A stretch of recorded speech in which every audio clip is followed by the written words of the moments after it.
Reviews. I'm Captain Mile, and today I'm going to bring you my official review for Gemini Man. So, Gemini Man is a 2019 film starring Will Smith and younger Will Smith, directed by Ang Lee, and as always, I'll keep the first part of this review spoiler-free. In fact, I'll probably keep this entire thing spoiler-free because you know what? The plot of this movie doesn't fucking matter. Nothing about the plot or story in this movie matters. As you could probably take that as a sign of, yeah, I didn't think very highly of this movie. Alright, so the script for this movie has actually been floating around Hollywood for about 22 years, which makes total sense because this feels like a 90s action movie. And I mean that in the worst possible fucking way. Like, this thing could have released in 1997 alongside of Face Off, and I would have been like, yeah, sure, that's the exact same type of movie.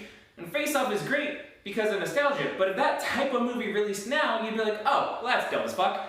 So, like, you don't really need spoilers because the movie in the trailer gives away pretty much what this movie is, right? You can tell Will Smith is a part of some kind of government, like, agency. He's some kind of badass sniper dude who wants to retire, and then the government to which he worked for betrays him and comes after him and tries to murder him. You've seen this movie 1,000 fucking times, and you've seen it done better 900 fucking times, right?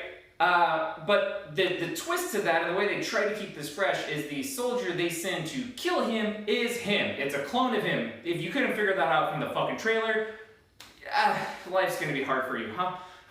So like a 23-year-old clone of Will Smith comes to kill 51-year-old Will Smith, and the big selling point of this movie, the big thing that everybody's talking about, and by everybody I mean Will Smith, is that they didn't use de-aging technologies to do this the way they do in some of the Marvel movies. And what they did was, they actually did mocap, and this is the first, supposedly what they're saying, the first fully CGI character, human character, 100% CGI human character in a movie. Don't know if that's exactly true, but that's what this movie is selling itself on. And so this movie, because the story's stupid, I will say that Benedict Wong and, who's the chick in this movie? I'm gonna put her name here. She's from Scott Pilgrim vs. the World. She's great. They're great. Like, they're pretty awesome. They make this movie tolerable. Will Smith is good in the movie also, but they don't allow him to be Will Smith. He doesn't have that natural charisma and that charm and that wit that he has in so many of his fucking movies that make him great. They really make him reel that back to be like hardened military guy, which is kind of lame and sucks. But anyway, so like the selling point is the CGI. So if the CGI is great, if the younger Will Smith looks great, this movie's gonna kind of like be good. It's not. Here's the thing. If you just showed me a still shot of this, just a screenshot of younger Will Smith's face, I would be hard-pressed to tell you that it wasn't real.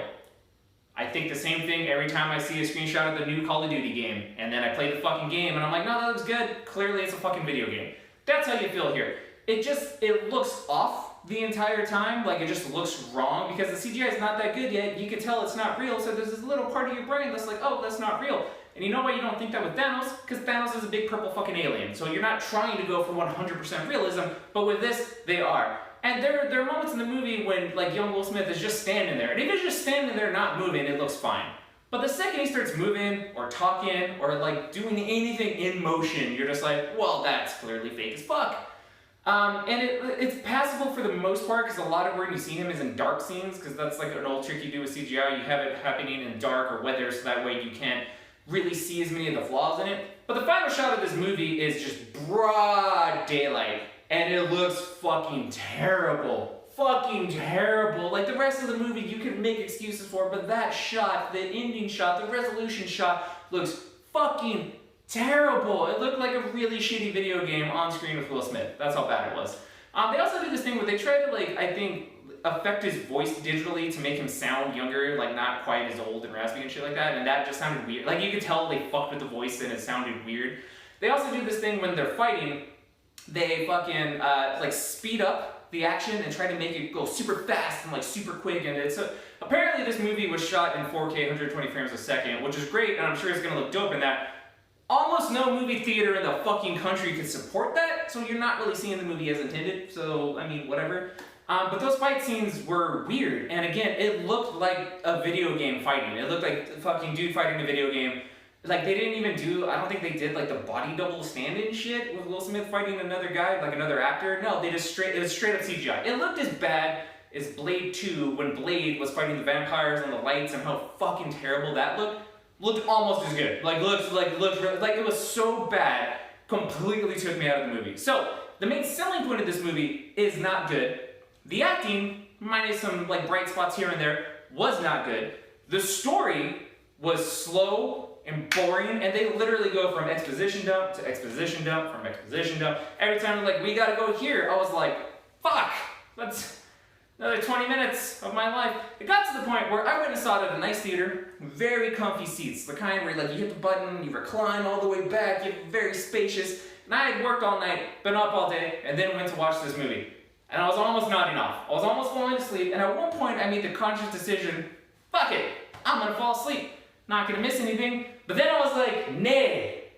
Because my tens of fans, our dear citizens, are depending on me to watch this movie in its entirety. To give them my honest opinion, to let them know not to waste their hard-earned money on this piece of shit movie.